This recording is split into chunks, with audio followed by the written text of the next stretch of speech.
amending Section 11 thereof, and Senate Bill number 2422, an act increasing the prescriptive period for violations of Republic Act number 3019, otherwise known as the Anti-Graft and Corrupt Practices Act, from 15 years to 20 years, amending Section 11 thereof. Committee on Rules. Bills on first reading. Senate Bill number 2957, an act amending Republic Act number 8436, Section 6, also known as an act authorizing the Commission on Elections to use an automated election system in the May 11, 1998 national or local elections and in the subsequent national and local electoral exercises as amended by Republic Act number 9369 on the minimum system, capabilities of the automated election system by Senator Defensor Santiago. Electoral Reforms and People's Participation. 2958, an act to improve the preservation and accessibility of biological evidence by Senator Defensor Santiago. Justice and Human Rights, Public Order and Dangerous Drugs Finance. 2959, an act instituting the Philippine Pollutant Release and Transfer Registry by Senator Defensor Santiago. Environment, Natural Resources, Health and Demography Finance. Resolutions. Proposed Senate Resolution 1588, directing the proper Senate Committee to conduct an inquiry in aid of legislation on the report that 800 Lumad school children are among evacuees in Surigao del Sur due to the operation of paramilitary groups by Senator Defensor Santiago. Justice and Human Rights, Cultural Communities. 1589, directing the proper Senate Committee to conduct an inquiry in aid of legislation on the report the government owes veterans and pensioners 17 billion pesos in benefits by Senator Defensor Santiago. National Defense, Security and Finance. 1590, directing the proper Senate Committee to conduct an inquiry in aid of legislation on the recent Commission on Audit report, citing the total failure of the Department of Social Welfare and Development and Relief work by Senator Defensor Santiago. Social Justice, Welfare, Rural Development. Communication, letter from the Bangko Sentral ng Pilipinas submitting to the Senate the report on economic and financial developments in the Philippines second quarter 2015 pursuant to Section 39 of the new Central Bank Act. Banks, financial institutions, and currencies. The Majority Leader.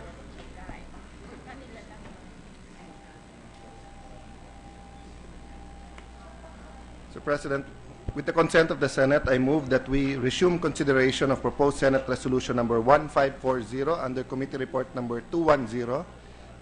This is the measure on the RP, on the Republic of the Philippines, Turkey avoidance of double taxation, Mr. President. Any objection? Hearing none, in order.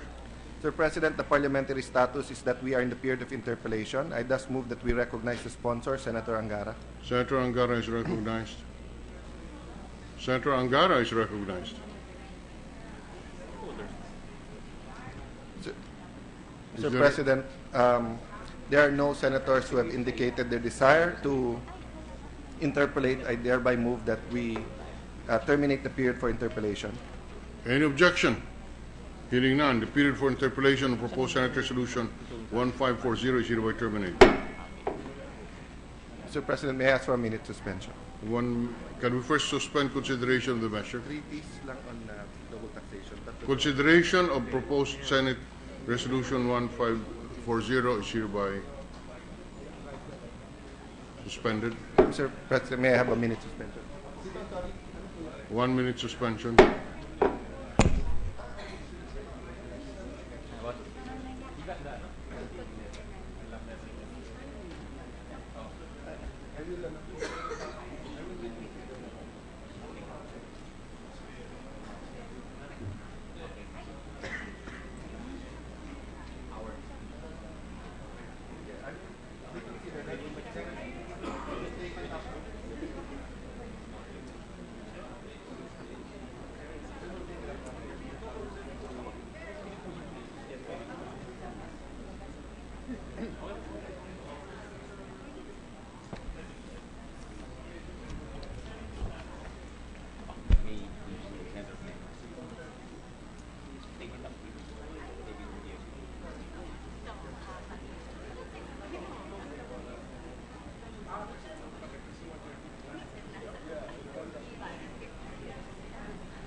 Yung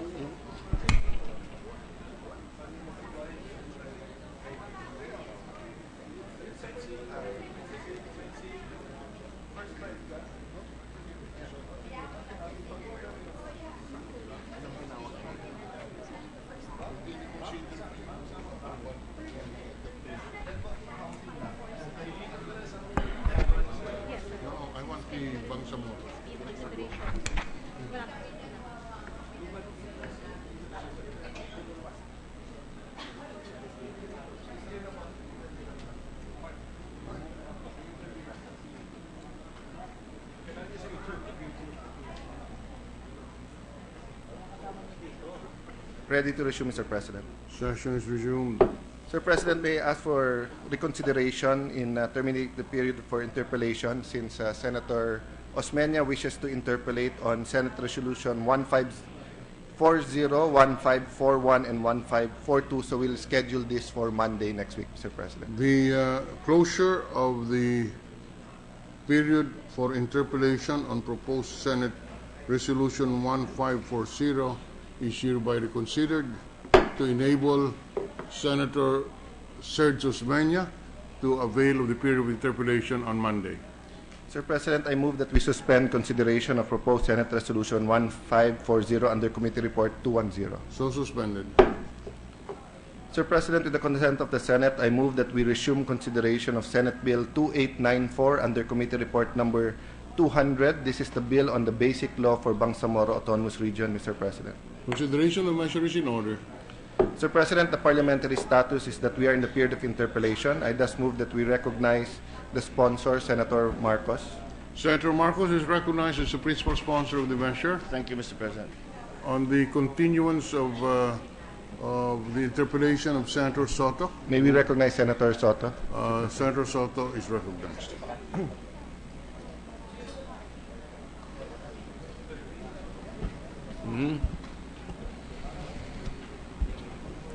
Thank you, Mr. President. Mr. President, will the distinguished gentleman from Ilocos Norte continue to yield to my interpellations on the basic law that we are discussing? I am halfway to part one, Mr. President. Thank you. Certainly, Mr. President, I will happily yield to the gentleman from Quezon City. Thank you. Last time around, Mr. President, we were discussing Section 20. I had a number of questions. The distinguished gentleman was able to enlighten me on most of the points that we have raised, and there were perhaps proposed amendments that will come in later on. Now, if I may continue, last time around it was Section 20, and I asked about the Coast Guard. I distinctly still remember the answers of the gentleman, so I will move on to my next question, still on Section 20. Mr. President, what would be the benefit or goal of creating a Bangsamoro Autonomous Regional Disaster Reduction and Management Council, the BARDRRMC? Could it not be possible for the NDRRMC, which admittedly has better experience, manpower, and equipment, to do it? I think, Mr. President, one should just should view this as, again, a similar arrangement, not exactly the same, but a similar arrangement to what we have in the provinces, where you have the PDRRMC, the Provincial Disaster and Risk Reduction. So that will be that they who work in consonance, who work together with the NDRRMC, and that is going to be the same situation. They will not be a standalone organization in the sense that they are independent from the supervision of the NDRRMC, but will be again an enhanced version of the provincial disaster risk reduction entity, but in this case, rather than being provincial, it will be on a regional basis. This is one of the new organizations that we really do not have at the moment. We don't have any exact equivalent. We do not have any regional offices of the NDRMC, but this will have to be the first, and it will be, I suppose, will follow the model of the next largest political territory, which subdivision, which is the province. So many of these offices that exist at the provincial level, we have enhanced so that they will now operate at a regional level, even if there is, as I said, no equivalent anywhere else around the country. So that is the continuing. This is the continuing redefinition of the entities, the organs of government, the offices, the agencies. But again, we have always looked to the example and the model of the local government code, and we try to make it as not necessarily similar, but with the same. We can say that they are following the same concepts in terms of administration and provision of services. Meron nakalagay, we shall complement and be aligned with the... Oh.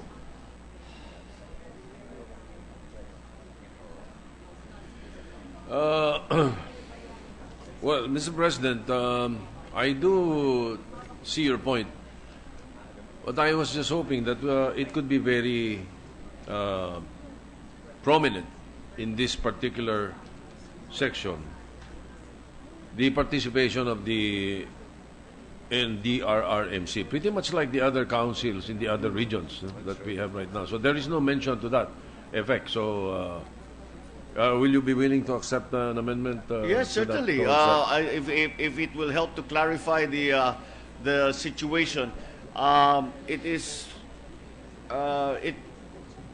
it was again in a parallel. It was a parallel arrangement that we have for provinces. But if it is not clear that the NDRMC is still the national body which comes and tries to mitigate the effects of a disaster, then we can certainly put that language in. All right.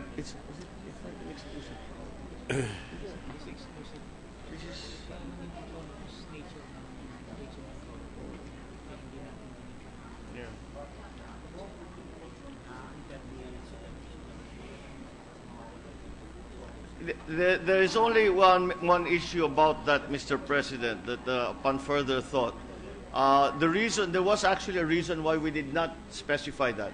Again, In the original, I'm sorry to butt in, but in the original version that was proposed to us, it's included. But we tried to remove. We tried to maintain as much of the autonomous nature of the organizations, the agencies within the Bangsamoro Autonomous Region as much as possible. I think effectively, whether or not we put that in, if there is a disaster in Muslim Mindanao, then it is. I think no one will contradict us when we say the NDRMC is still going to play a very large part in coordination with the regional offices. However, the strict definition as to their relationship is something that we have not really defined, and perhaps more discussion is required to come to some kind of consensus as to how close or how independent these organizations, these entities, such as the Regional Risk Reduction Council, will have with the NDRMC. As I have repeatedly said, we are defining a kind of government that we need to look into so as to decide what will be the best arrangement for them. But again, I have always tried to err on the side of autonomy, to try and as much as possible maintain as much autonomy as possible, at least for some such issues such as this. However, again, whatever the Bangsamoro government decides in terms of their connection or in terms of the support that they will require from the national government, in terms of the kind of coordination that they will, then it is up for them again to decide how much or how little the assistance that they will ask from the national government. I would predict that it will be very similar to something like what happens in the provinces, where they take care of the disaster as much as they can, and then if they declare a calamity, that is when it affects several provinces. That is when the national government comes in. I presume with the regional national government in terms of the kind of coordination that they would, then it is up for them again to decide how much or how little the assistance that they will ask from the national government. I would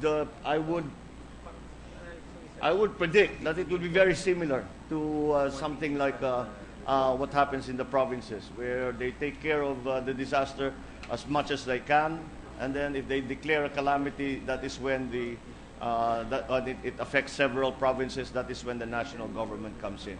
I presume with the regional government it will be different because 3 provinces, NDRMC, 2 to 3 provinces, 2 regions. Pagka naapektuhan na, papasok na NDRMC. Ito buong region na ito. So again, I think we leave it to them to decide when does the national government come in.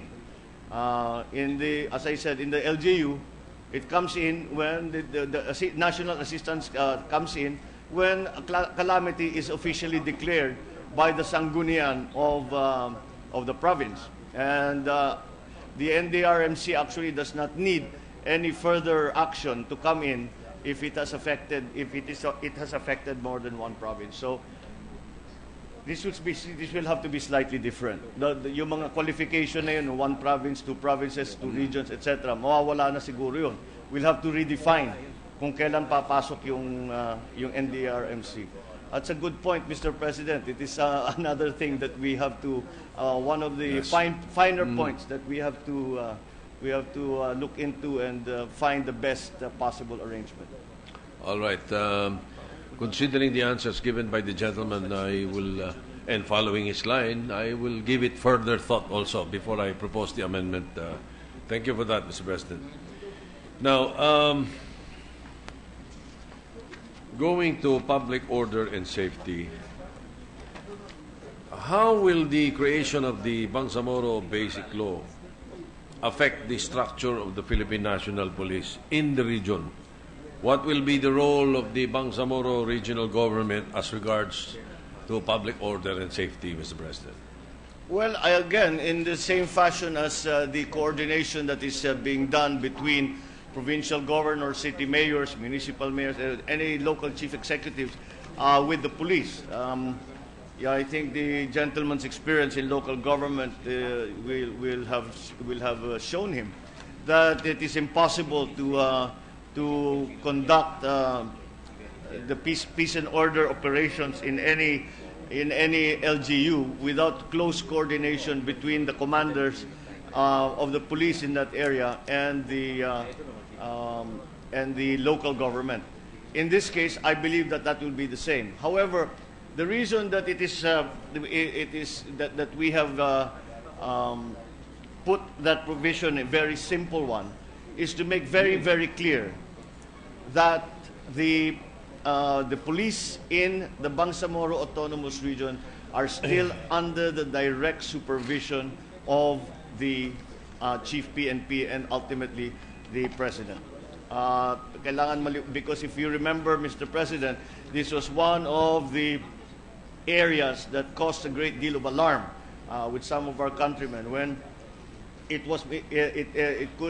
the language in the draft BBL could possibly be interpreted as having mandated to that the Bangsamoro police be under the command of the chief minister. There was no mention of its connection to the PNP. So we wanted to make that very clear. First, for constitutional reasons, the Constitution is very clear. It says that there will be one civilian police force for the entire country. So we cannot have two, one PNP and another in the Bangsamoro. Furthermore, the fear of repeating the same mistake of the policemen becoming part of a private army for whoever is sitting sitting as the political leader in the area is something that we wanted to avoid. We are very we will never forget the terrible consequences of the arrangement wherein that the PNP or even the police force is working solely for the political leadership, not for the national government. It is a problem that we had hoped to avoid. And so that is why I made sure it was very, very clear that all the policemen in the Bangsamoro Autonomous Region, of course, cannot do their jobs without close coordination with the political hierarchy in Bangsamoro Autonomous Region, primarily the Chief Minister. But however, the point that they are still part of the PNP is the chain of command, starting from the chief, from the commander-in-chief, all the way down to to the lowest ranked police officer is very, very clear. Hindi napapatid yung chain of command mula sa Pangulo hanggang sa Chief PNP hanggang sa bawat pulis. Pati na yung qualification, the requirements to become a police officer, the requirements to become to be part of the police, whether in Bangsamoro, even in Bangsamoro, should have the same requirements as all other policemen around the country. Parang pinagpantay lang talaga natin. And the best description that I had about the Bangsamoro police, well, that it will be a enhanced regional office of the PNP. Meron naman tayong regional command, meron tayong regional director. So this will be the equivalent of that, but it will again be slightly different dahil isang entity lamang. But yung talagang binibigyan namin ng pansin ay yung kinakatakutan ng marami na hindi na susunod yung mga pulis sa Bangsamoro sa commander nila sa Krame. And that is something that we had hoped to make very clear. All right, Mr. President, I am one with the distinguished gentleman on the issue of caution. I do understand that, and I'm glad that you're looking at it that way. And given your experience also as the governor of Ilocos Norte, you would be very much in the know on how this should be handled. Now, help me try to understand what you explained with regards to the structure. Your section on public order and safety is very simple. It says the Philippine National Police, PNP, shall have primary responsibility over public order and safety within the Bangsamoro Autonomous Region. I browsed through the original bill. It doesn't have any mention of any structure also. No? Like it just says, Bangsamoro government shall have primary responsibility over public order and safety within the Bangsamoro. It shall have powers over public order and safety, including those related to jail management, fire prevention, and trainings in public safety. The central government and the Bangsamoro government shall cooperate and coordinate through the intergovernmental relations mechanism. Sino nga ba yung tinutukoy nilang central government dito? Yung tayo, no? The national government, and you have removed that already. All right. So what happens to the jail management and the fire prevention and the structure of the relationship to the Philippine National Police? Would you have a bird's eye view? Can you give me a bird's eye view on how the structure would be as far as the PNP and the other mentioned is concerned? 113.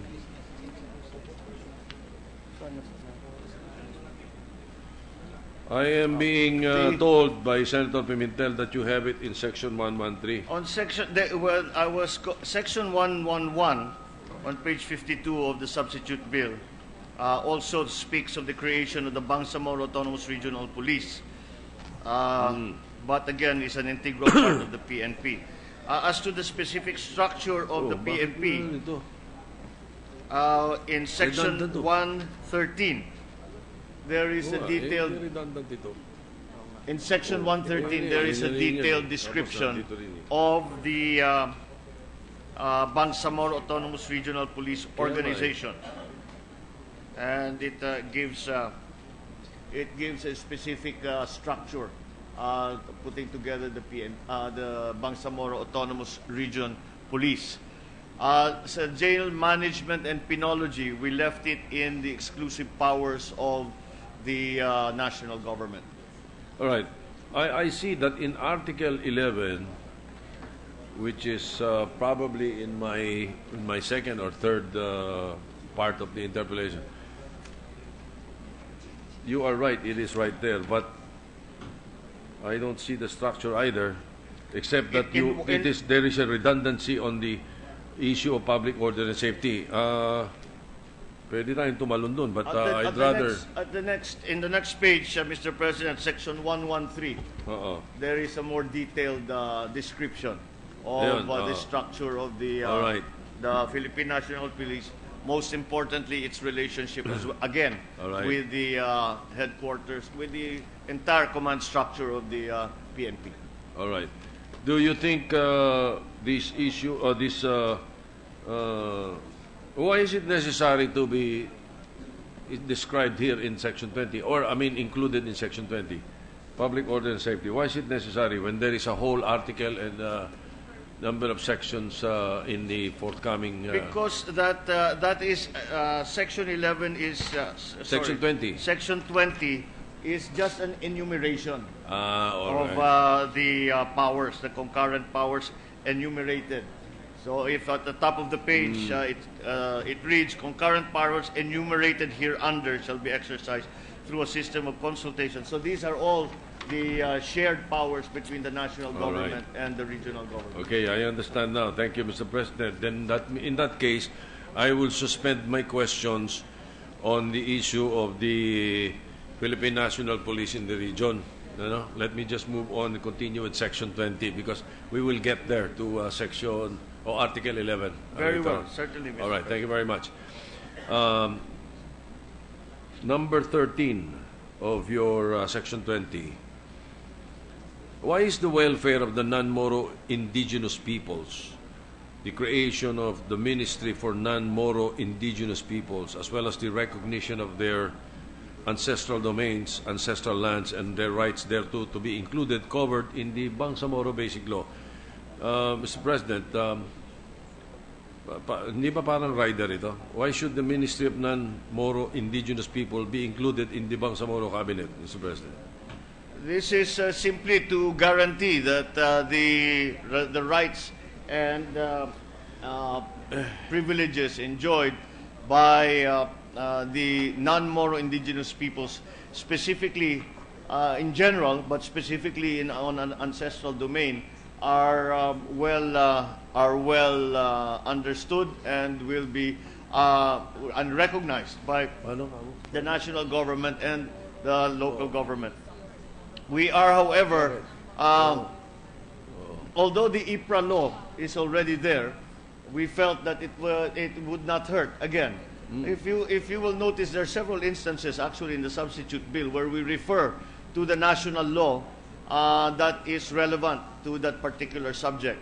This is one of those instances where, although there is an IPRA law, which of course we assume that the Bangsamoro government will have to comply with, again, because there have been many cases in Muslim Mindanao of conflict over the ancestral domain, and this was a point that was brought to us by the IPs during our hearing, that we would just like to be very, very clear that those rights and privileges as laid out in the IPRA law should be very clearly followed. To that end, we are actually organized a cabinet ministry for the non-Moro indigenous people, and its essential role is to be certain that none of the rights of the indigenous peoples are trampled on or somehow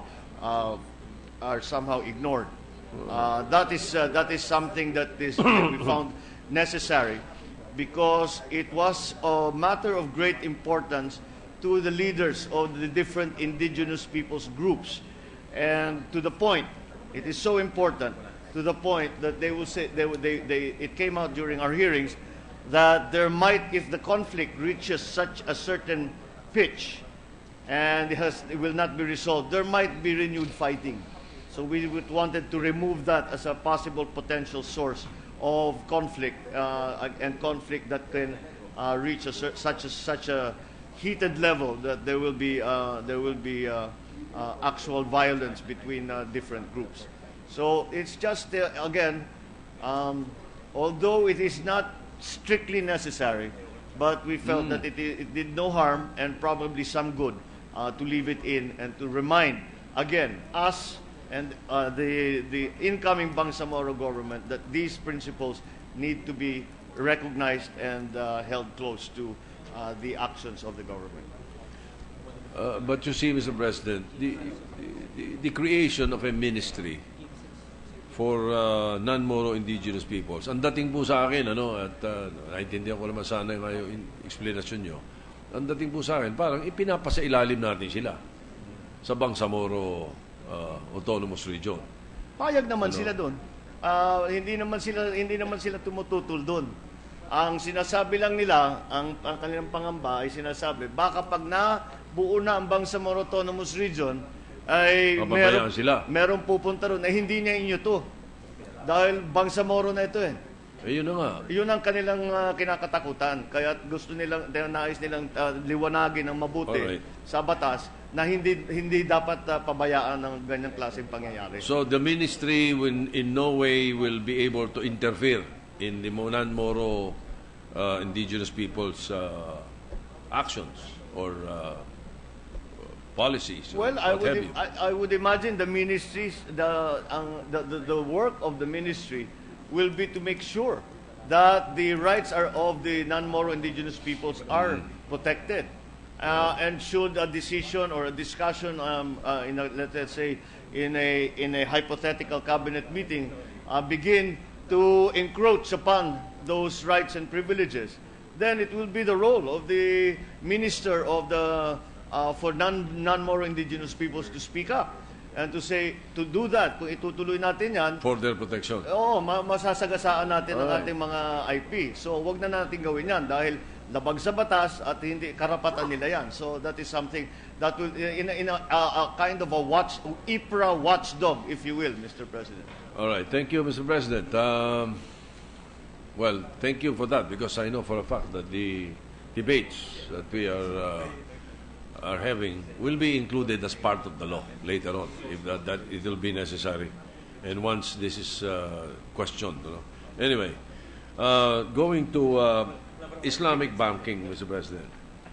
Matters relating to Islamic banking shall be shared by the national government and the Bangsamoro regional government as provided for in your Section 20, Paragraph 14. However, supervision over banks and non-banks financial institutions under the jurisdiction of the Bangko Sentral ng Pilipinas is a reserved power of the national government. So what are the differences of the two provisions then, Mr. President? Well, it makes this, it is again separates the Islamic banking system is quite different from the regular banking system that we use. However, once again, monetary policy and fiscal policy are dictated by the national government. So it still has to fall under the direct supervision of the Bangko Sentral, especially in terms of monetary policy. Go ahead. Sorry, but the supervision of all banking activity has to come under the supervision of the BSP. So we still have the BSP there to make sure that it is being conducted properly and according to law. But again, it is a different system.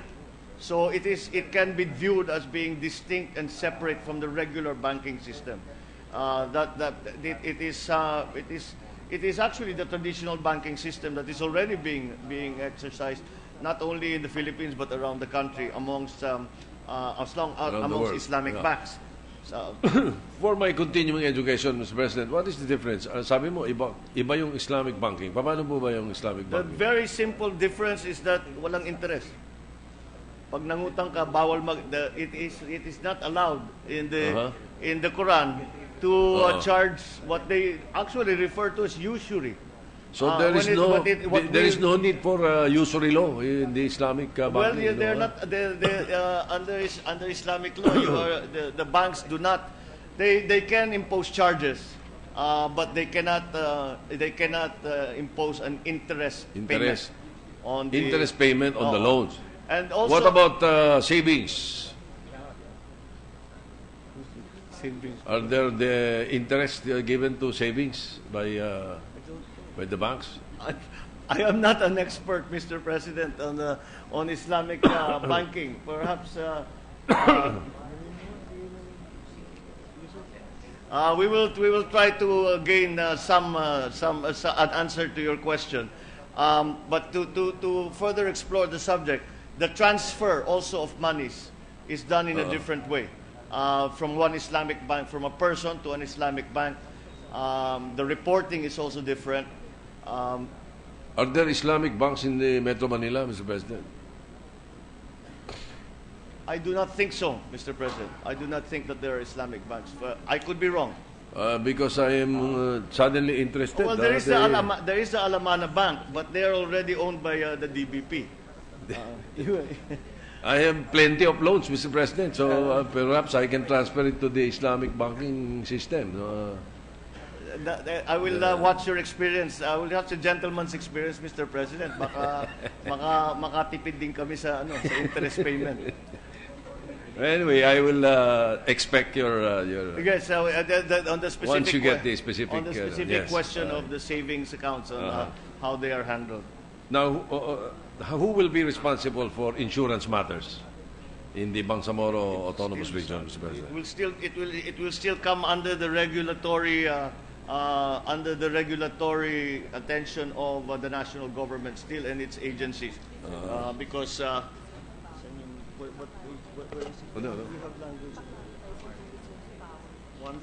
Is that can we be clarified if that's a reserved power? It's not listed in the list of powers, Mr. President. So is that part of the reserved power?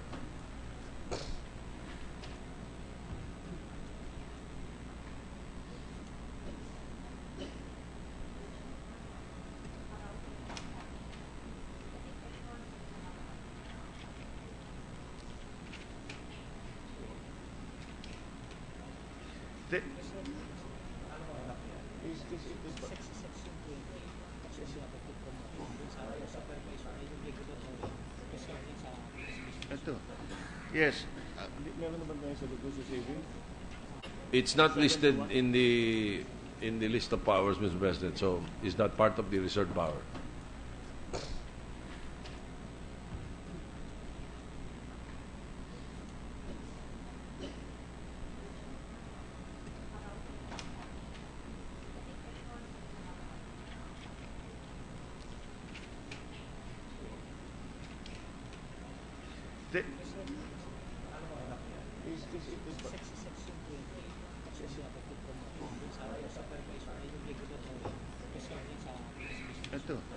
Yes.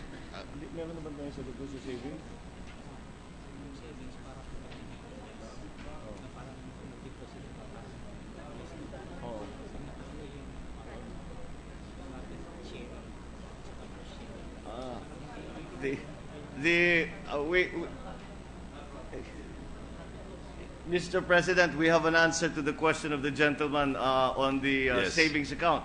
On savings accounts in the Islamic banking system. It is also more simple than the regular commercial banks. A deposit is seen as is treated as an investment. So once the investment is made, should the investment prosper, the profits are shared. But if there is a loss, so are the losses shared. Oh no. So it cuts both ways, Mr. President. I see. Hindi yung kita lang, pero kung pag nalugi rin, maganda dahil may kita pag maganda. Pero pagka nalugi, dito na ako sa regular banking. All right. Thank you for that, Mr. President. To return on the question of all sa of insurance. again because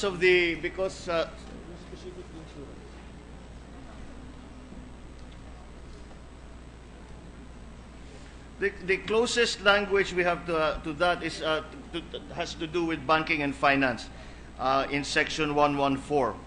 Because again, this section 20 is just an enumeration. And the way it will function is the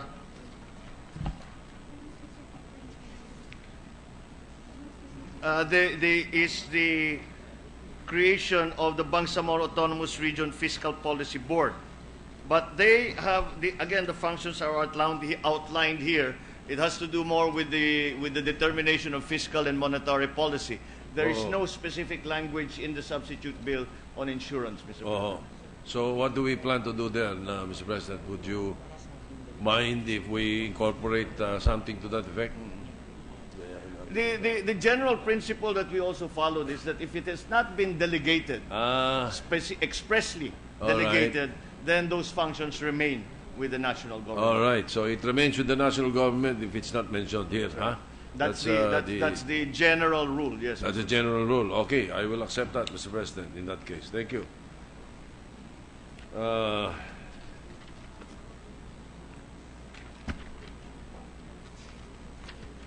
right. Health, Science, Technology, Research Councils and Scholarships,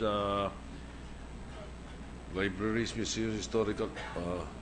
what would be the role of the national government in the libraries, museums, as well as the historical and cultural sites in the Bangsamoro regional government?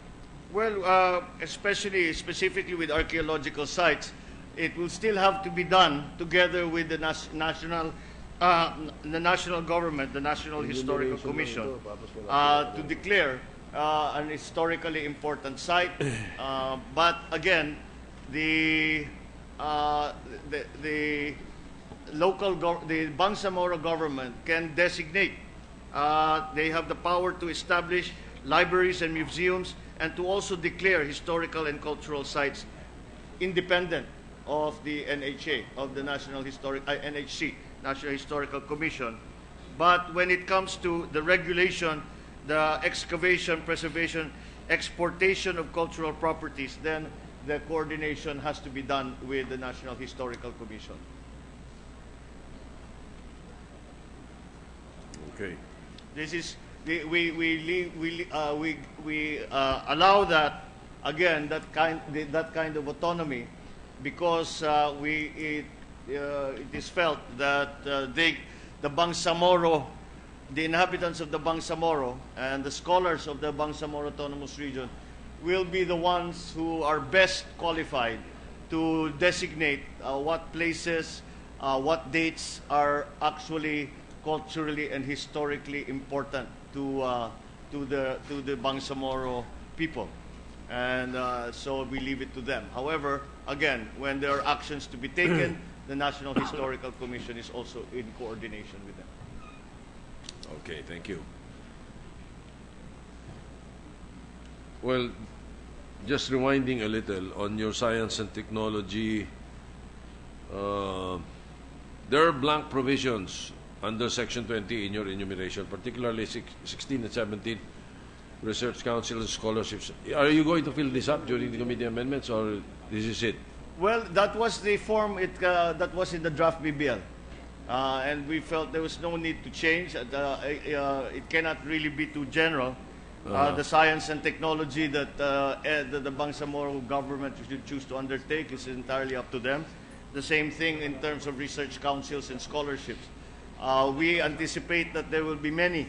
There have been prospective pledges of support from many other countries, and I think not only in economic development but also in research and study, study of the Islamic culture and the promotion of Islamic culture. So again, I felt that it was best to be administered by the Bangsamoro government and to leave them as free a hand as we can. That's why those are left at a very generally. I had no intention of making any qualification to those two areas of powers. Thank you for that, Mr. President. Now, speaking of the old draft of the bill, of BBL, no, there is a subparagraph on land registration under concurrent powers, but the same was deleted in this, your revised version. May we know the reason for the deletion? Does it now imply that this will be a reserved power of the national government, since it's neither under concurrent powers nor exclusive powers of the regional government based on the revised proposed bill? In your proposed bill. Essentially, this is an attempt to to avoid any possible confusion in land titling. Again, many of we touched upon it earlier when we spoke about the non-Moro indigenous peoples, that many of the conflicts are over land. In fact, almost all the conflicts that break out into fighting is all about land. Therefore, if the land registration of the Bangsamoro government, their listing does not agree with the LRA's listing, then that will be cause of great confusion, and it is not possible to administer that. We will then have to put in an adjudication process, which will probably take time, a great deal of time. So we felt that the LRA, as it stands in the national government, is sufficient for to determine the land, the status of the different lands around within the Bangsamoro Autonomous Region. All right, thank you, Mr. President. I see the wisdom and in that action, Mr. President. Now, will it be also safe to assume that the paragraph on penology and penitentiary, which was also deleted under your concurrent powers, be considered a reserved power of the national government? Yes, again, because it was necessary that we be considered. Concurrent powers be considered a reserved power of the national government? Yes, again, because it was necessary that we be consistent with the organizational structure that we have nationally, because again we cannot have consistent with the organizational structure that we have nationally, because again we cannot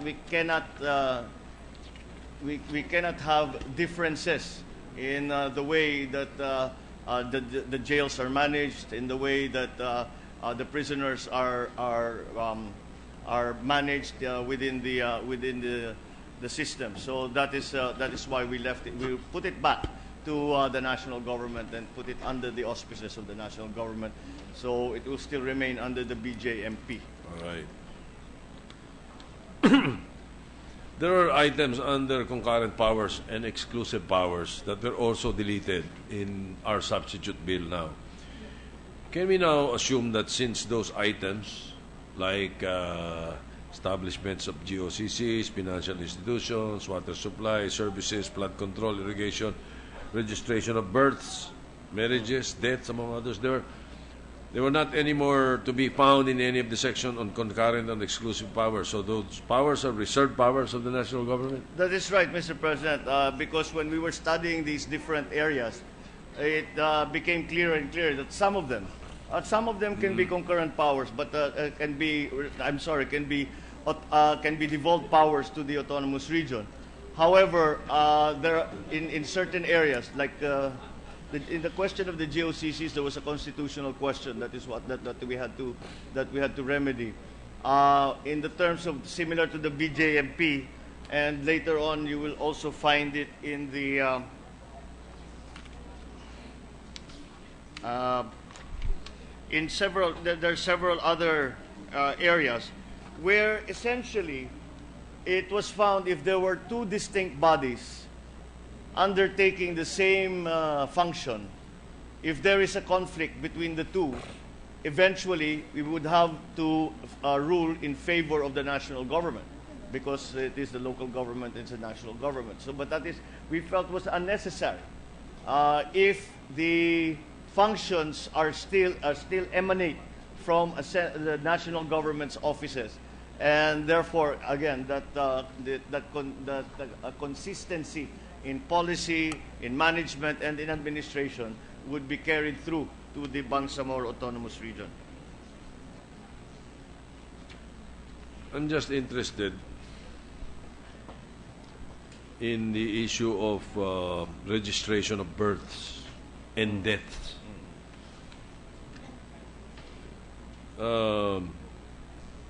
There was a question during the Mama Sapano hearings that I posed on the issue of death certificates of those who died, who were part of either MILF or some of the groups that were involved in the battle or the massacre, whatever what you would want to call it. Did we get an answer on how the death certificates were registered so that we would know really how many died? That is one of the problems. That is why the registration of births became, we kept it again under one organization, because there have been instances where, let us say, a combatant has been declared dead when in fact they have not died. Halimbawa, yung nagiging wanted, pagka sinasabi, patay na. Pero ang nangyari, hindi pa naman patay, at they are now operating under a different name. Again, it is well within the, it is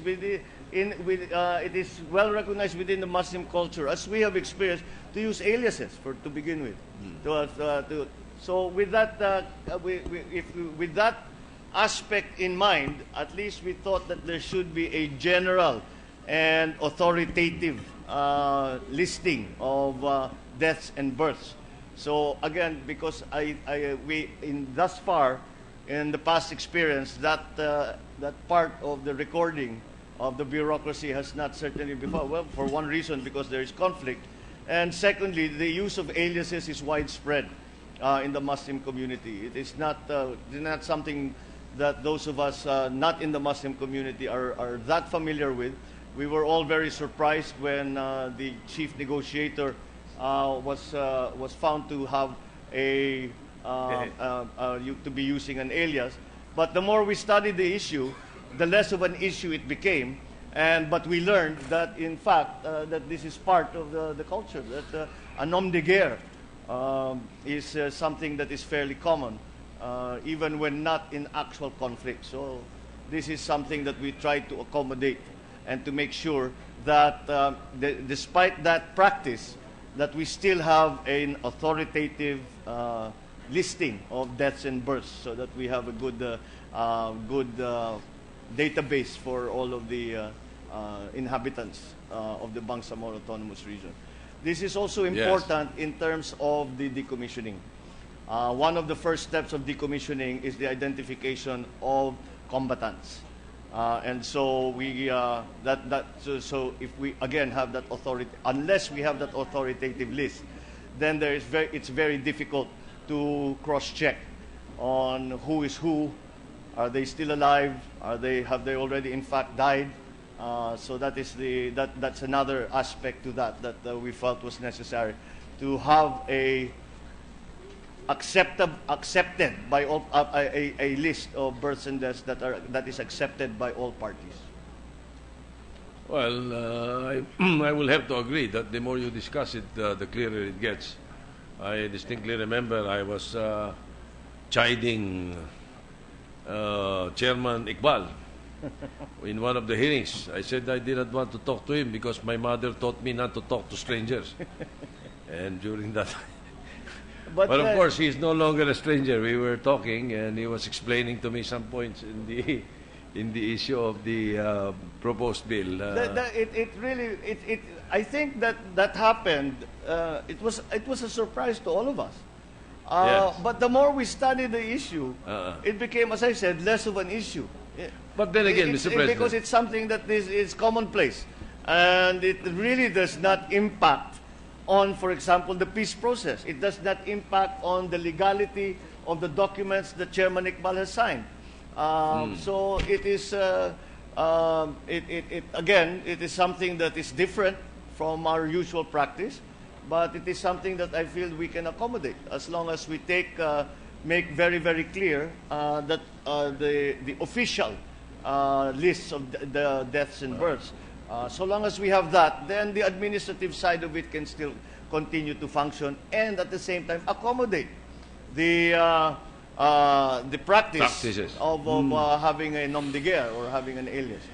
But you will have to agree with me. There was a question before. I already asked you this some time ago. That if you had a daughter and your daughter is going to get married, you do not want her husband to sign an alias in the marriage contract. Well, certainly not. But then that is why. But if we have that list that I speak of, they can then cite that, and the official documents will have the proper name, and my daughter will have a good idea of who she is marrying. All right. Thank you, Mr. President. Let me move on to Section 21. Section 21 broadly gives the Bangsamoro Regional Government the exclusive power to exercise jurisdiction on various matters specifically enumerated on Section 21. May we know what kind of powers are these, considering that Article 10, Section 20 of the Constitution only gives legislative powers to autonomous regions? Well, aside from the powers that are listed in the Constitution, there are other devolved or exclusive powers that are listed in the draft BBL. And as much as possible, we left that list alone, except for those areas, such as where we felt it is a concurrent power because it needed coordination with the national government. So all of these powers are, at least in our estimation, are powers and functions that can be undertaken at the local level. That does not need assistance or coordination or even permission from the national government. So those areas that I suppose the principle of subsidiarity, where we keep the function to the smallest possible unit that can actually manage that can actually perform that function. So kung kaya na ng local, wag na natin dalhin sa national. And sa aming palagay, itong listahan na ito na nasa substitute bill, dahil this is not exactly the same as what the draft BBL had. We have put some in concurrent powers. We have changed some of the descriptions. But as far as we can determine, these powers that are enumerated in Section 21 are powers and function and the accompanying functions that will exercise those powers can in fact be undertaken, can be implemented by the Bangsamoro government, and without any requirement of coordination, of permission, of cooperation with the national government. Okay, thank you for that, Mr. President. Now, the President is given general supervision over the exclusive or devolved powers of the Bangsamoro Regional Government. May we know the extent and nature of this general supervision? Who shall have the final say on the exclusive and devolved powers? It will have to. On exclusive and devolved powers, it will be the Bangsamoro government. The general supervision that we speak of is the general supervision that the President exercises over all political subdivisions, over all local government units. That will be the same. That will apply the same in the Bangsamoro Autonomous Region. For example, however, if the Bangsamoro Autonomous Region undertakes a monetary policy, or let's say an investment policy that is totally contrary to the national policy, then that is when that supervision can step in, and the President will no doubt inform the Chief Minister of the variance in policy direction, and we'll have to find a way to put the policy of the Bangsamoro in line with the rest of the country. Still, on the issue of exclusive or devolved powers, your number 6 states, barter trade and counter trade with Indonesia, Malaysia, or Brunei, subject to existing laws. Why is barter trade with Indonesia, Malaysia, and Brunei included in the exclusive powers of the Bangsamoro regional government? Why are these countries specifically mentioned or provided for in your substitute bill? What would be the role of the Bureau of Customs on that matter? Well, as we know, the barter trade and counter trade is another traditional form of commerce or exchange in Muslim Mindanao. We know that the southern Mindanao conducts a great deal of informal, quote-unquote, business with Indonesia, with Malaysia, and with Brunei. And the reason that we have the list of Indonesia, Malaysia, and Brunei is that, as a matter of fact, those are the only 3 countries that there is barter trade or counter trade with Muslim Mindanao. So, again, in terms of the customs, since they do not collect tariff, then they are not, the customs need not be included in the process of barter trade and counter trade. Alin? Hindi. Hindi regulatory body magre-regulate nito, no? Is this your catch-all, yung subject to existing laws? Yes. That is your catch-all. So that would be the role of the Bureau of Customs. Doon papasok. Wala, kasi exception ito sa there are no customs duties that are collected. There are no tariffs when it comes to barter trade and counter trade. So that exchange, it is an exchange of goods essentially, which we do not impose duties upon. There is a small element within the description of counter trade where some cash sometimes is exchanged, but this again is in very small amounts. It is only to make up the value of whatever is being exchanged. Halimbawa, you exchange a table for a chair. The chair is less expensive, so you'll make up the difference with a little cash. But that is the extent of the use of cash in the barter trade and in the counter trade. Okay, thank you, Mr. President.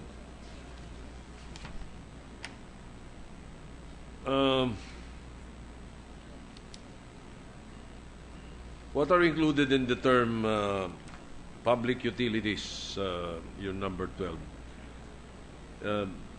You're referring to this in Section 21, Paragraph 12, and Section 22, Paragraph E, public utilities.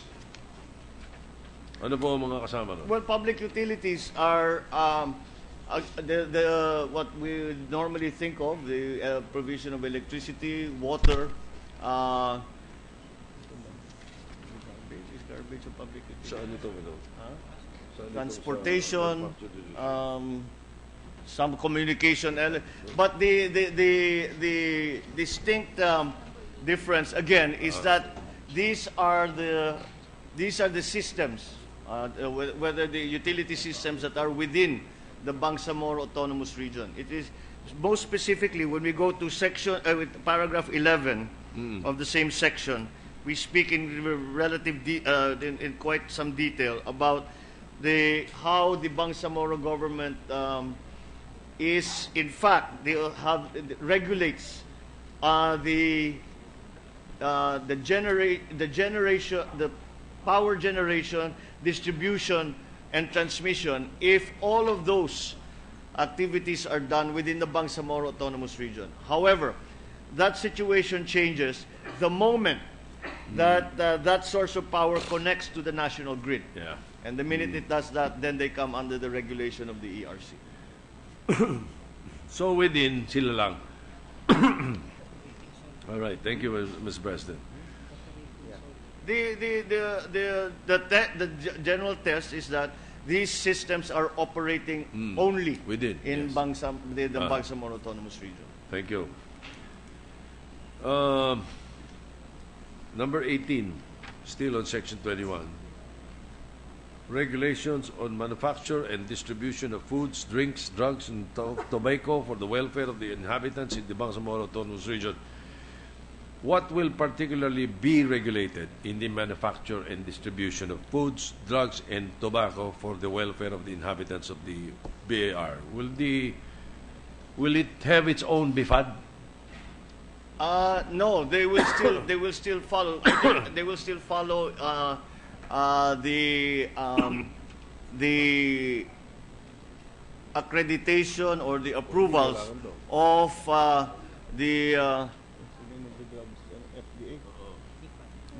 of the BIFAD. However, this is more to do with the prohibited goods and food that will and the regulation of such within the Bangsamoro Autonomous Region. It is also to allow them to implement or exercise Sharia law when it comes to such items that do not fall under the BIFAD. The BIFAD do not accredit or approve. So there will be slight differences, but again, it is based on Sharia law. Without your explanation, I would have wanted to propose that this is unnecessary. We can remove this, but based on your explanation, okay, that's understandable, but let us put it clearly. I think The it's delineation best. of powers, Yes, that is, oo, para maliwanag na hindi There is naman nagtatayo ng bagong BIFAD doon. No? Or prohibited.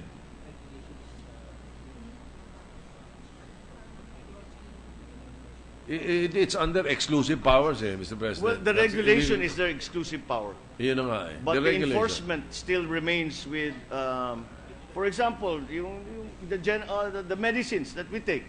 The enforcement of the BIFAD as to their approval for use, for its therapeutic claims, etc., still maintained. All be under the Will national still be the same under the under this regimen where you have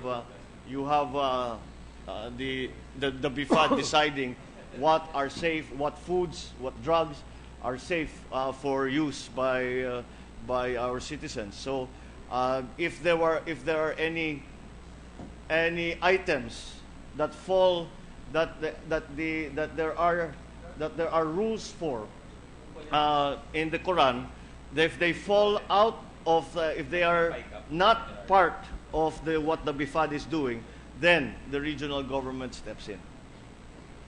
Mr. President, I think we have touched an interesting chord with Senator Pia Cayetano. So if you do not mind, may we request that she be recognized. Thank you. Thank you, Mr. President. With the indulgence of the gentleman, I sponsored our FDA law. And so when I heard the Assistant Minority Floor Leader mention it, it caught my attention. I do have very strong feelings about how this is intended to be implemented. Our Assistant Minority Floor Leader has his personal and very valid concerns on dangerous drugs, which overlaps in many ways with FDA. And so I leave the dangerous drugs to his honor, but on my end, there's so much abuses that can happen in the regulation of food, drugs, devices, and food, drug, and cosmetics. Tobacco. Even just when it comes to direct importation of cosmetics and food that are that do not pass the standards, if these do not go through direct importation of cosmetics and food that are that do not pass the standards, if these do not go through the normal processes of FDA, which you can see in Binondo and in a lot of marketplaces. You have so many concerns on even things that may be considered not so serious, but if you even use a colored contact lens or facial powder that have dangerous substances in it, could be very, very dangerous. So actually, in the period of amendments, because of the time constraints, this is one of those aspects that I wanted to take up. But to give room to our other colleagues to take the floor during interpellation, I said I will. I don't have to interpellate again, but during the period of committee amendments, I was actually going to ensure that that would not be an exclusive power only, because I think it is very easy to ensure that halal certified and any other requirements for our Muslim brothers is falls within the FDA. I cannot see how that cannot be easily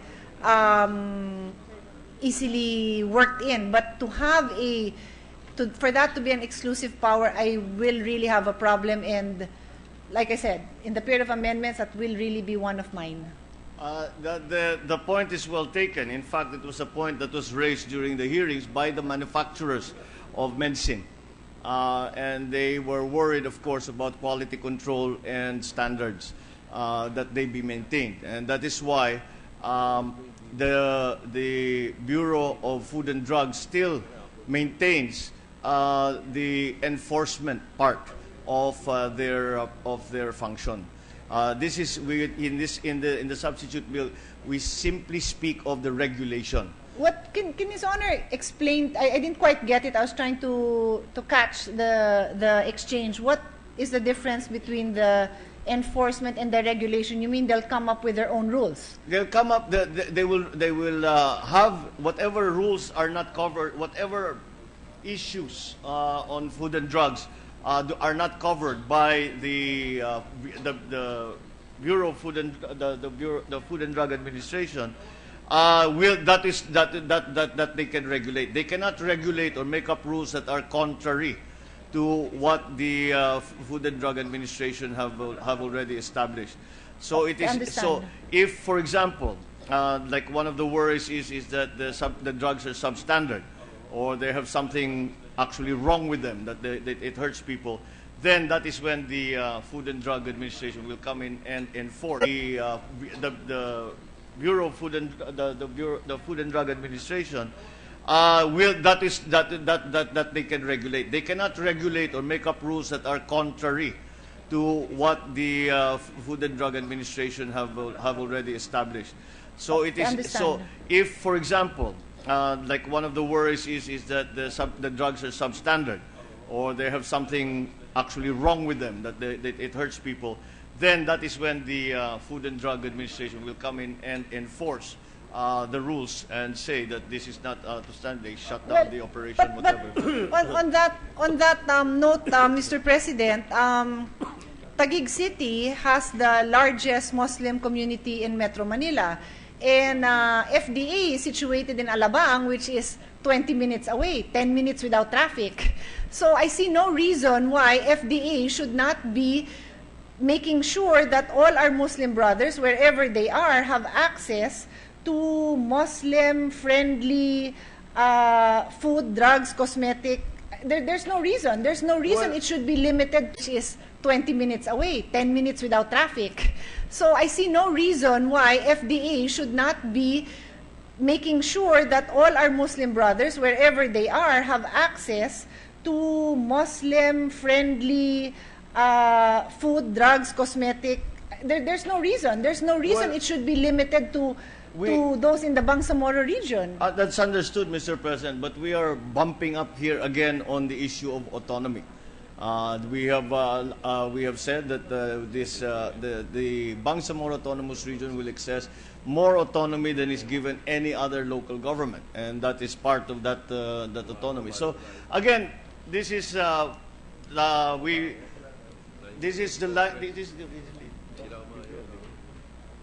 only changes that we made. This is original language from the draft BBL.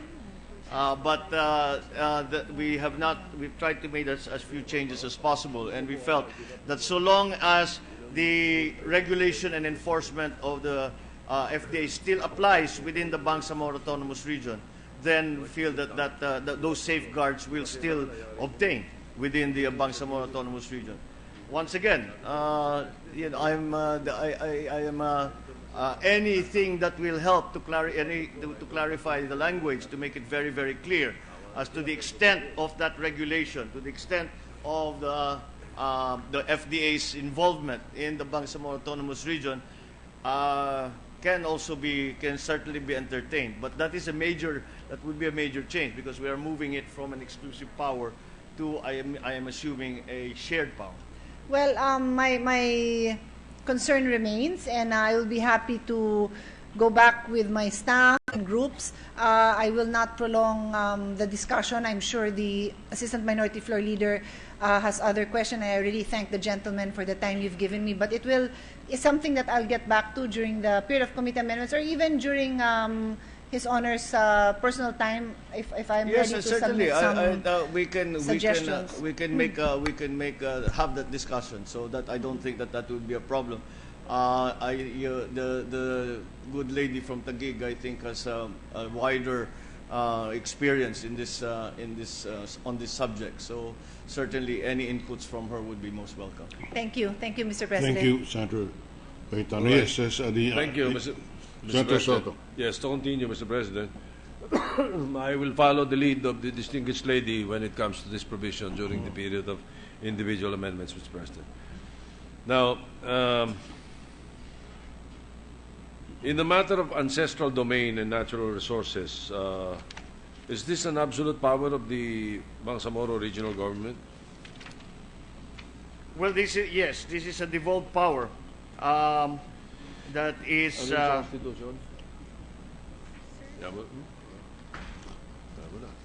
And I think that is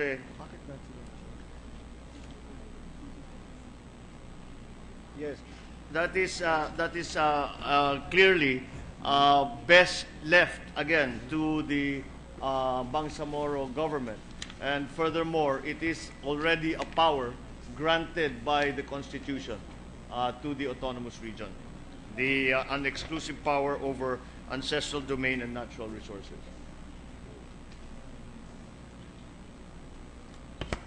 Really, Mr. President,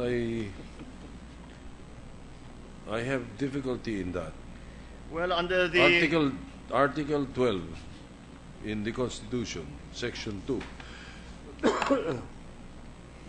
says all lands of the public domain, waters, minerals, coal, petroleum, and other mineral oils, all sources of potential energy, fisheries, forests, or timber, wildlife, flora and fauna, and other natural resources are owned by the state, period. With the exception of agricultural lands, all other natural resources shall not be alienated. The exploration, development, and utilization of natural resources will be under the full control and supervision of the state. The state may directly undertake such activities, or it may enter into co-production, joint venture, or production sharing agreements with Filipino citizens, or corporations, or associations, at least 60% of whose capital is owned by such citizens. Such agreements may be for a period not exceeding. So I doubt if Mr. President, this can be allowed, Mr. President. That is a general provision. When we go to the specific provisions on autonomous region, on Section 20, very clearly, within its territorial jurisdiction, and I will read Section 20. Yes, please. Within its territorial jurisdiction and subject to the provisions of this Constitution and national laws, the Organic Act of Autonomous Regions shall provide legislative powers, and it names 9 powers, one of which is number 3, ancestral domain and natural resources. All right. All right. I'll take that, Mr. President.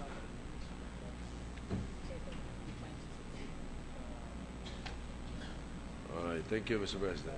Section 20. If we That go, negates my apprehension.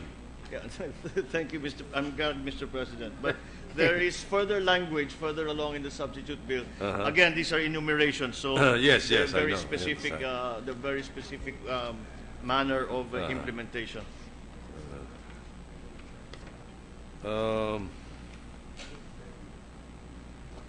Ano number ba ito?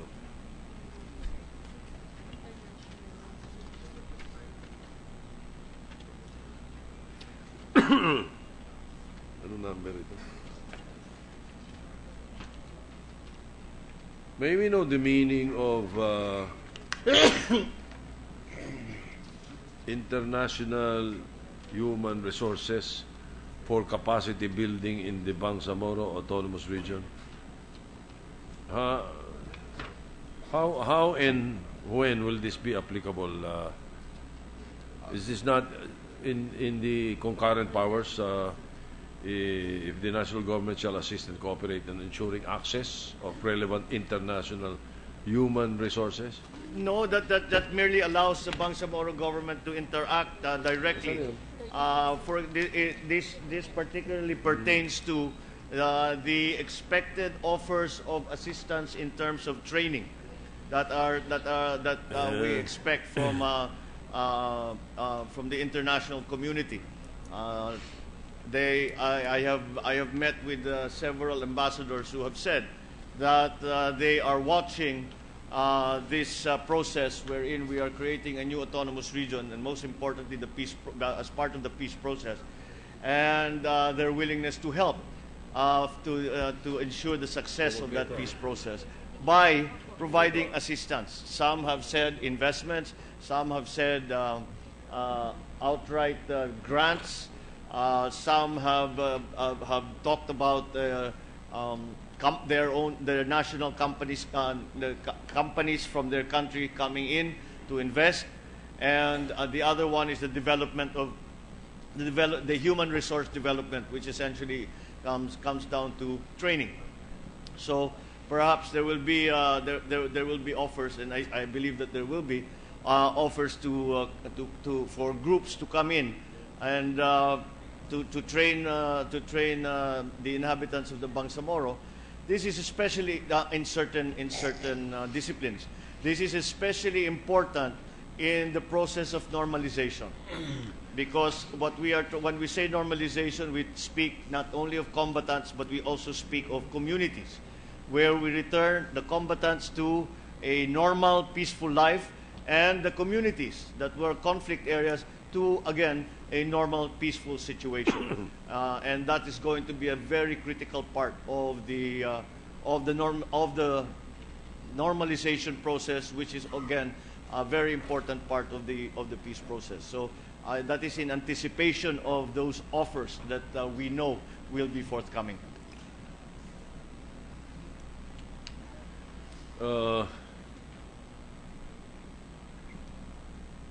As you said, no, this is an enumeration. Is there a elaboration somewhere along the way in the other sections of the bill?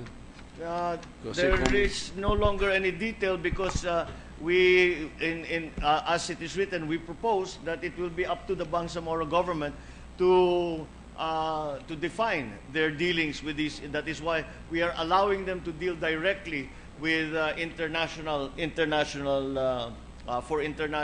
training or assistance in that way. So precisely so that they can decide exactly what kind of training they need, how it will be conducted, who will conduct, where it will be conducted. All of these details we leave to the Bangsamoro government, so as to be able to customize all of these efforts to exactly what they feel their needs are. Perhaps I will just give this a second look later on, Mr. President. Ano ba naman, pagka medyo madumi isip Identification, generation, and mobilization of international human resources for capacity building and other activities involving the same within the Bangsamoro Autonomous Region. Pag human resources, it could be anybody.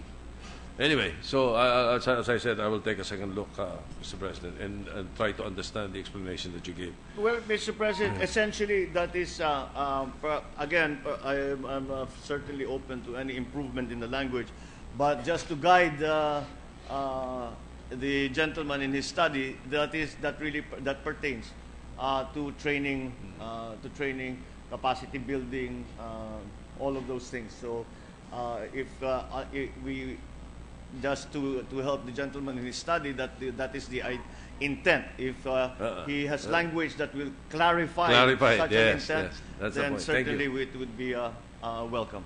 Mobilization of international human resources kasi ang ano dyan eh, parang mayroong konting ano. Anyway, let me move on. What is Bangsamoro settlements, and how does it differ from going forward, the housing and human settlements? Ano ba ang pagkakaiba nito? Well, within the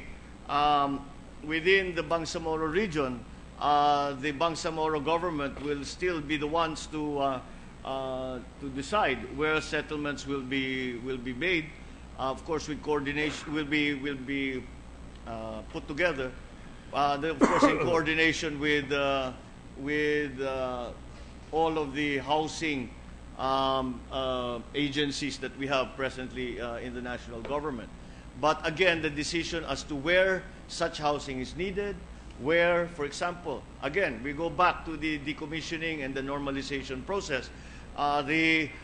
The combatants have thus far lived rough.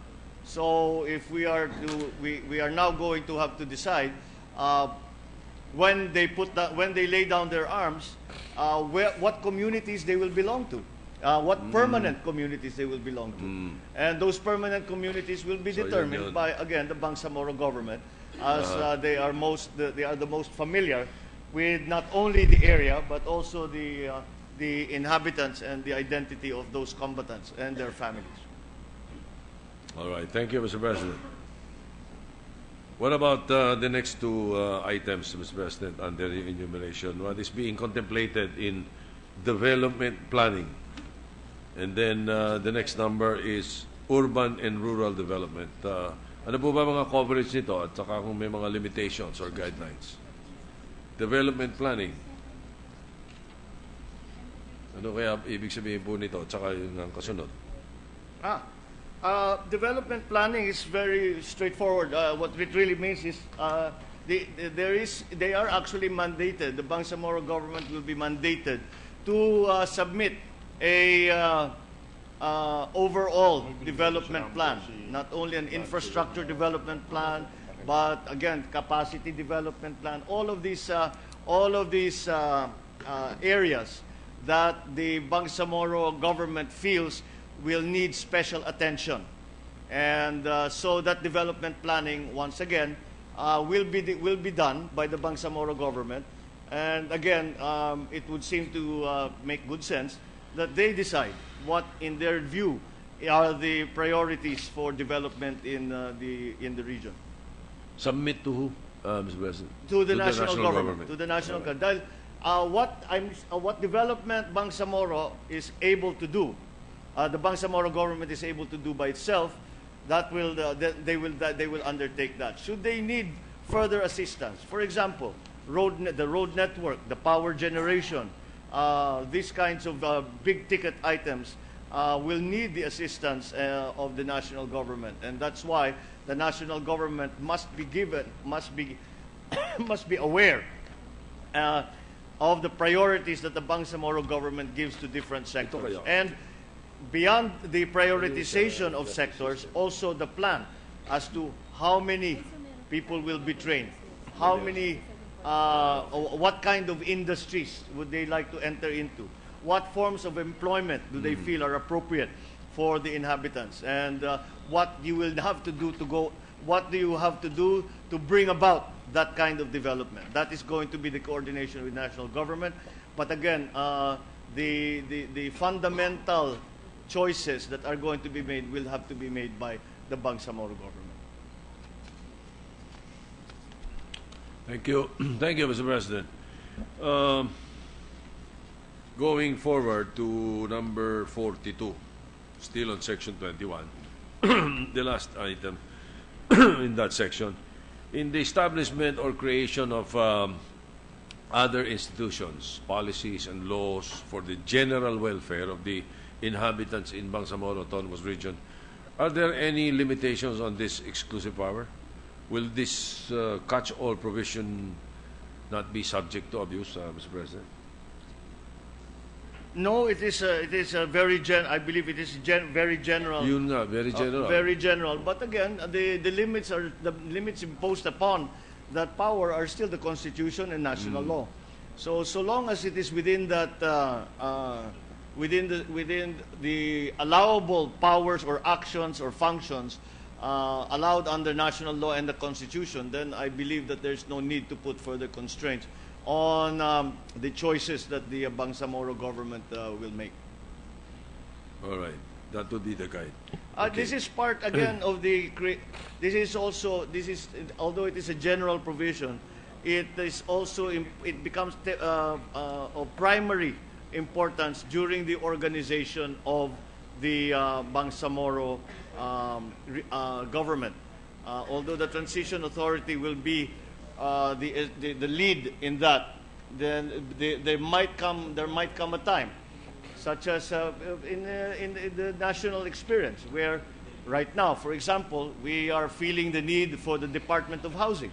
So the government can choose, the Philippine government can choose to institute legislative action so that the Department of Housing will be organized, and that is the kind of institution that perhaps we did not feel a need for before or in the past few years, but we feel a need for now. So that's just an example of the kind of specific institution that they might in the future feel a need for. So we have to give them that flexibility so that they can answer they can attend to and answer the challenges, address the challenges that they face, challenges that we do not know the nature of today, but will make themselves known later on in the life of the Bangsamoro region.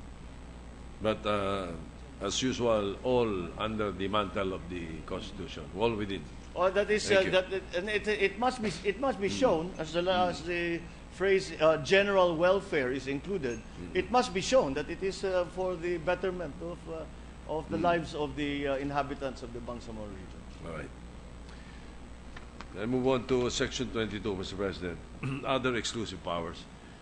Under your Section 22, letter A, it states that the national government shall intervene on foreign investments only when it involves national security and public safety. What are the circumstances when government already needs to intervene? Do we have guidelines also within the law?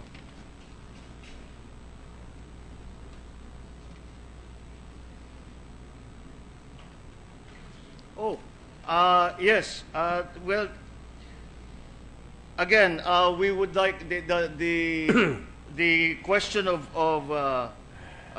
authority over foreign investment again is in anticipation of the promises that of the assistance that has been promised to the Bangsamoro Autonomous Region, and so again, they are allowed. The Bangsamoro region is allowed to handle those investments in whatever way they please.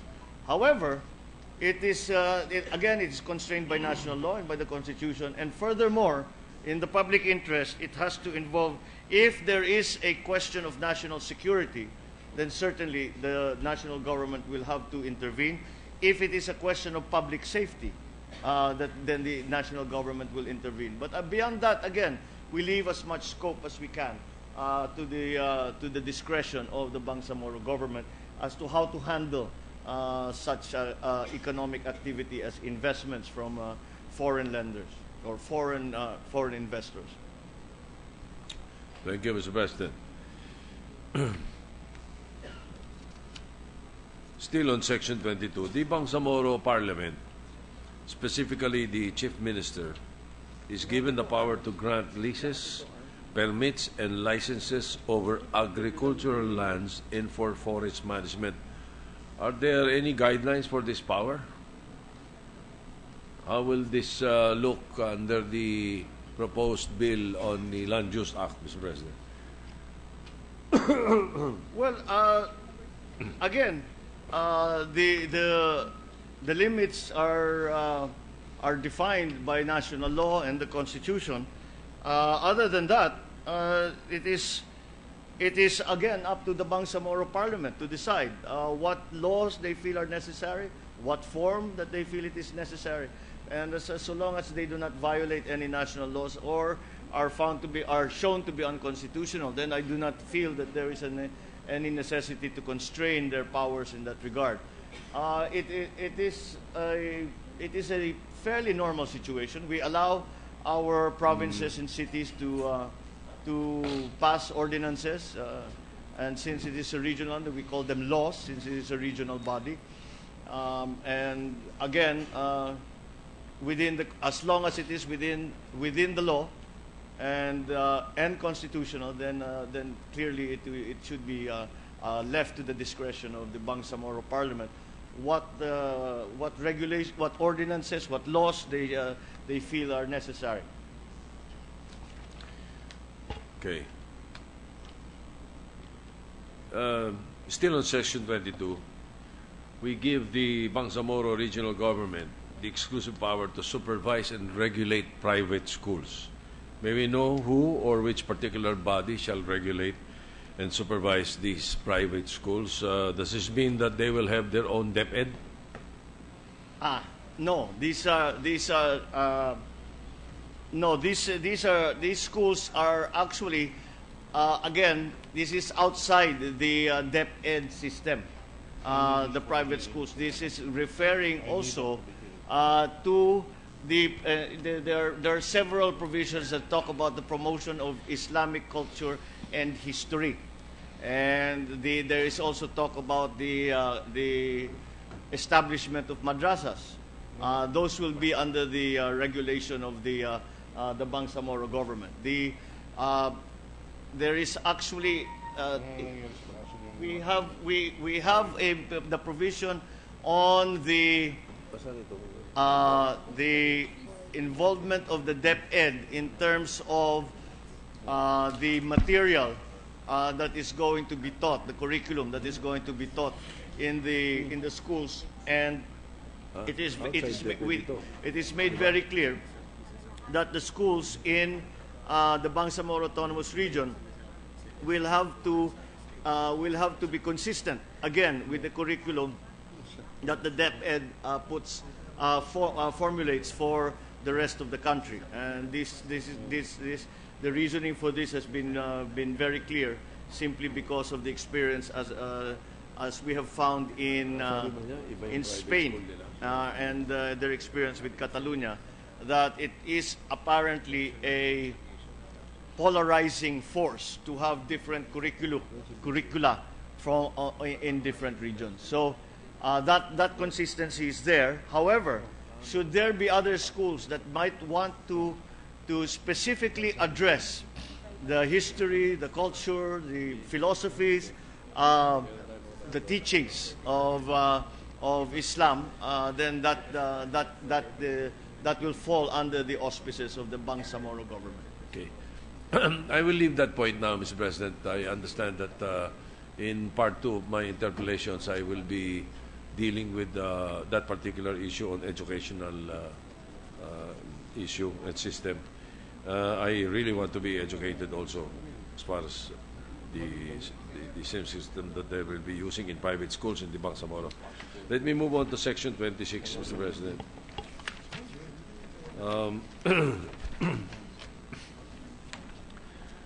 For exclusive powers of the Bangsamoro Regional Government, are there any safeguards or assurances that these will not be subject of abuse and will not be contrary to the 1987 Constitution or other pertinent national laws?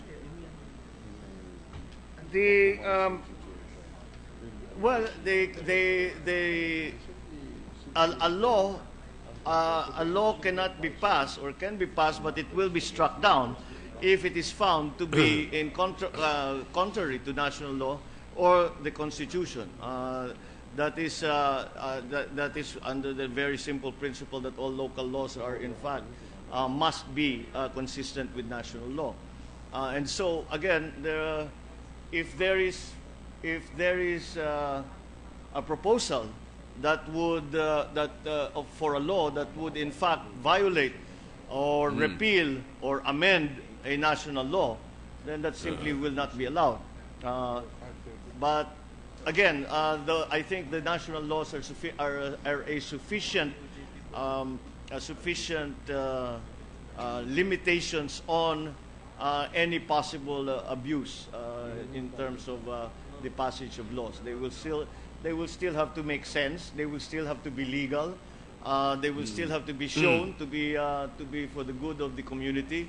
But again, and we believe that will be the test of legality and consistency with national law and constitutionality are sufficient to make sure that the laws that will be passed will be, in fact, to the benefit of the Bangsamoro region.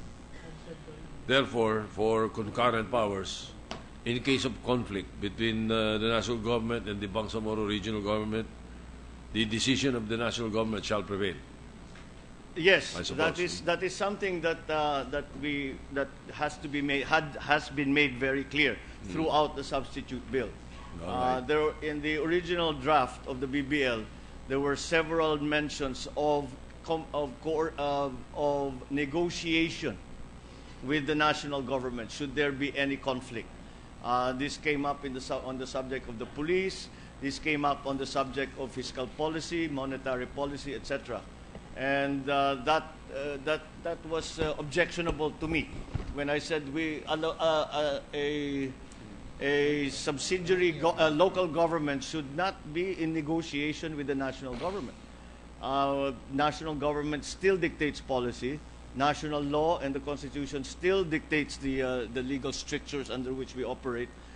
So that is something that we have attempted to make very, very clear that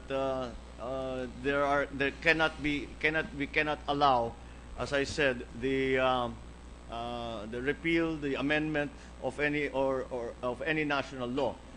Again, the guide that what was done by an act of Congress can only be repealed or changed by another act of Congress.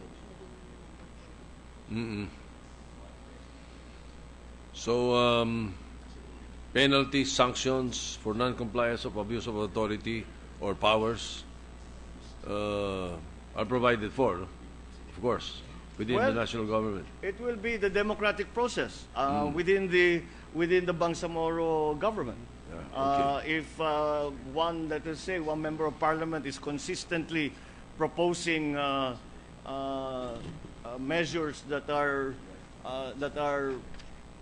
objectionable under the Constitution or under national law, then clearly they will lose their credibility and probably lose the next election because they are totally ineffective.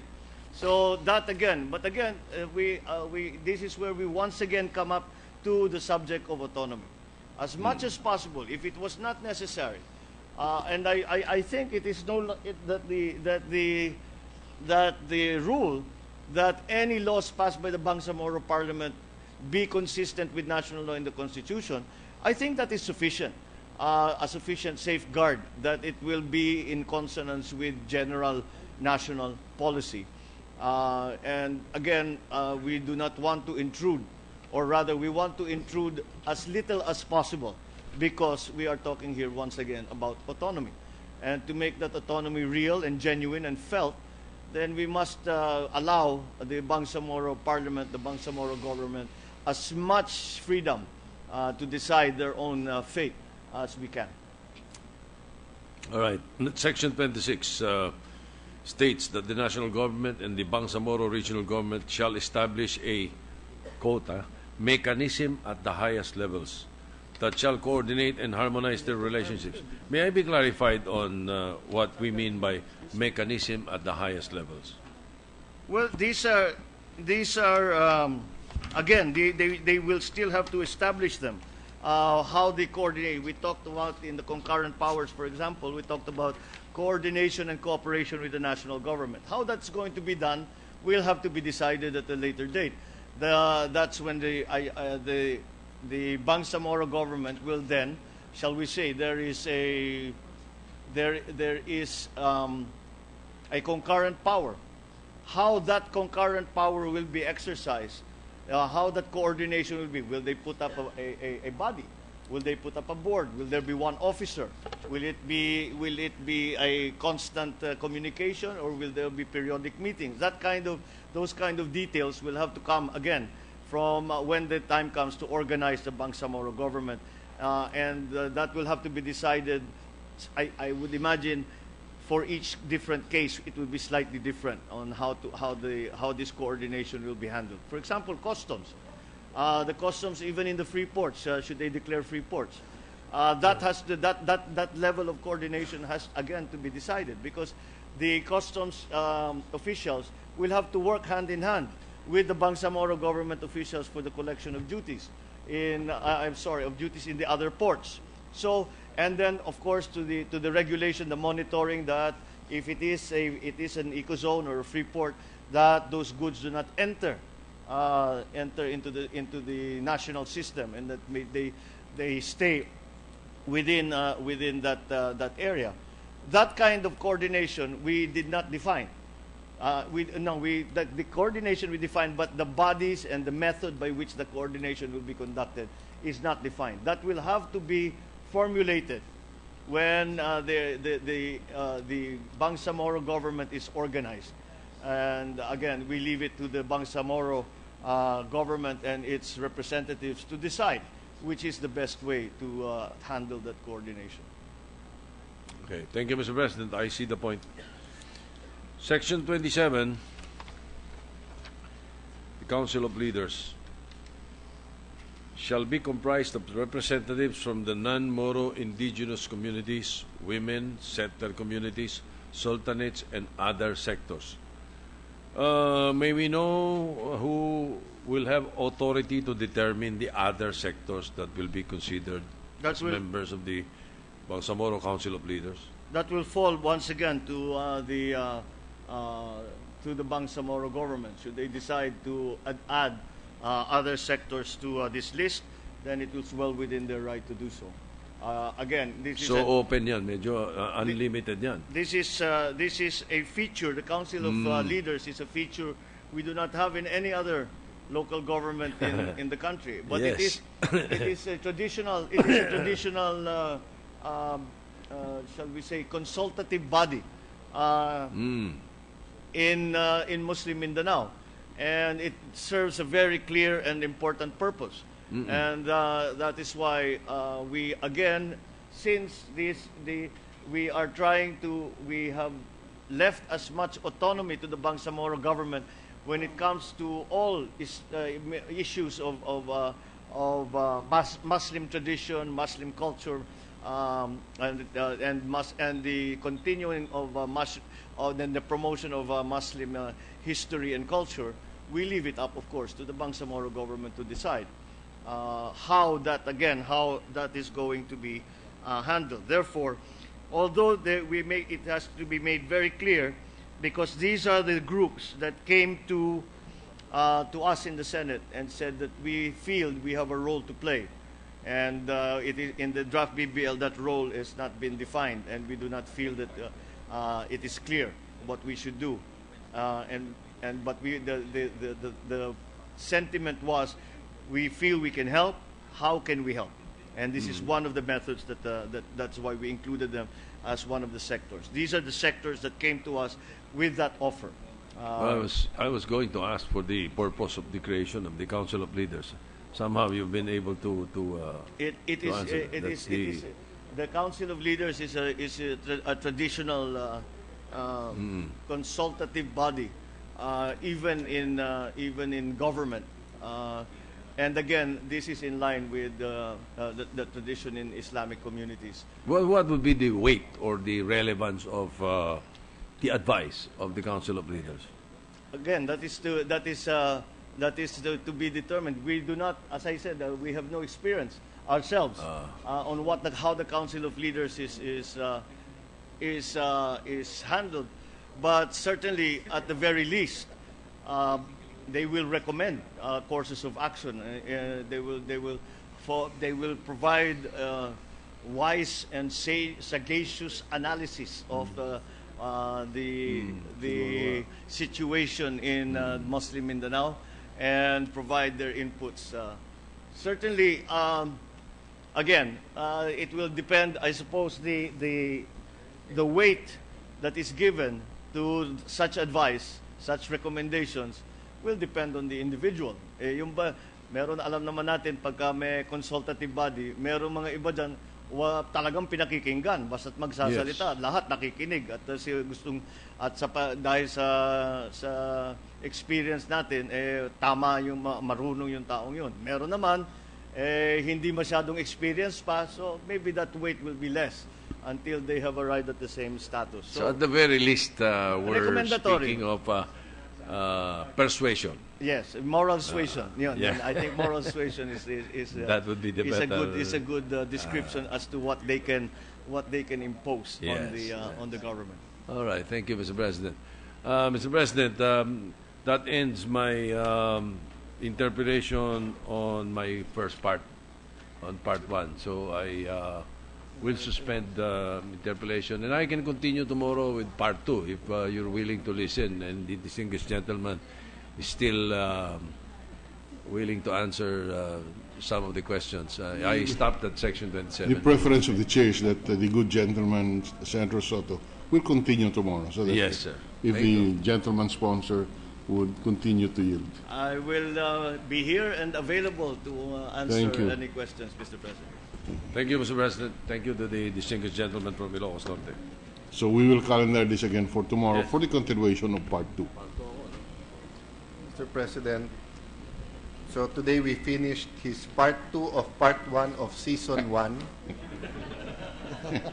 And we will have part 2 tomorrow. So I therefore move that we suspend consideration of Senate Bill 2894 under Committee Report number 200. So suspended.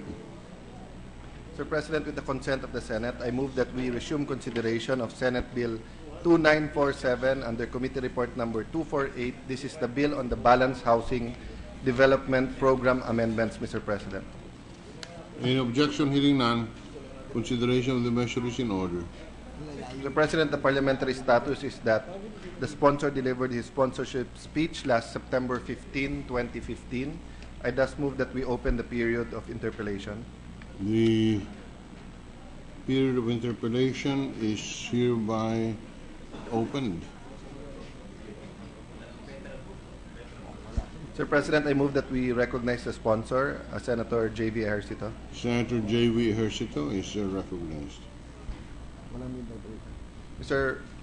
President, upon consultation with the sponsor and the secretariat, there's no senator who registered his or her desire to interpellate. I thus move that we terminate the period for interpellations. Can the chair be given an opportunity Yes. just to go over the measure? Of course, this- Mr. the May I first withdraw time my we saw motion it? at this Yes. point, Mr. President? Yes, we'd just like to go through this just very quickly. So, with your indulgence of the sponsor, can we ask for a little time? Certainly, Mr. President. Yes. So, can we just... Yes, Mr. President. I move that we suspend consideration of Senate Bill 2947 under Committee Report 248. So suspended. Mr. President, just an administrative matter. Bicameral conference for the NLRC bill. Senate Bill 2837 in substitution of Senate Bill 2248, taking into consideration House Bill 5306, an act strengthening the operations of the National Labor Relations Commission, amending for these purposes Article 219 and 221 of PD number 442 as amended, otherwise known as the Labor Code of the Philippines. For the majority, Mr. President, Senator Angara, Senator Aquino, Senator Loren Legarda, and Senator for the minority, Senator Nancy Binay. So constituted.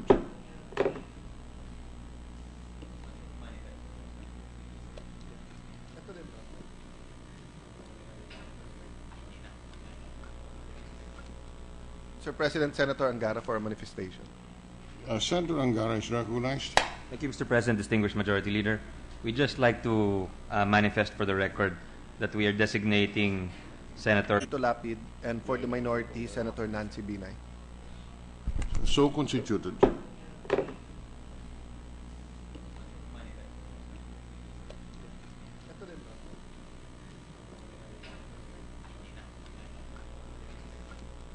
Mr. President, Senator Angara for a manifestation. Senator Angara is recognized. Thank you, Mr. President, distinguished Majority Leader. We'd just like to manifest for the record that we are designating Senator Sergio Osmeña III as chair of the Ways and Means Subcommittee to hear Senate Bill 2749, which is entitled An Act Amending Section 109A and F of the National Internal Revenue Code as amended by RA 9337 and for other purposes, or the VAT exemption on raw sugar or raw cane sugar. I so move, Mr. President. So constituted. Mr. President, I move that we transfer Senate Bill number 2955 under Committee Report number 255 from the calendar for ordinary business to the calendar for special orders. Any objection? Hearing none, so transferred. With the consent of the Senate, I move that we consider Senate Bill number 2955 under Committee Report number 255. The same is in order. With the consent of the body, I move that the Secretary read only the title of the said measure. Secretary will read the title of the measure. An act governing the operations and administration of the Overseas Workers Welfare Administration. Mr. President, I move that we recognize Senator Angara to sponsor the said measure. Senator Angara is recognized to sponsor the measure. Thank you, Mr. President, distinguished Majority Leader, distinguished colleagues. It's an honor to sponsor this bill, the Overseas Workers Welfare Administration or OWWA Act.